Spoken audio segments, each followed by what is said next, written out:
नमस्कार मैत्रिणींनो, स्वागत आहे तुमचं अनित्य आर्ट्स या चॅनलला।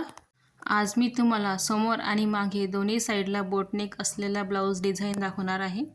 तर याची लांबी 14 इंच ठेवायची आहे। मागचा जो गळा आहे तो 4 इंच पसरट आहे आणि लांबीला 5 इंच आहे। तर मध्यामध्ये मला हुक पट्टी लावायची आहे आणि खाली पान शेप गळा टाकायचा आहे आणि खाली आणखी हुक आडची पट्टी येईल। आणि हे ब्लाऊज बॅक ओपन आहे। तर मी कॅनव्हासवर पानशेप हा असा कट करून घेतलेला आहे। तुम्ही तुमच्या आवडीनुसार तुम्हाला जर शिवायचा असेल तर लांबीला रुंदीला थोडा वाढवला तरी चालेल। हा मला थोडा छोटाच पाहिजे।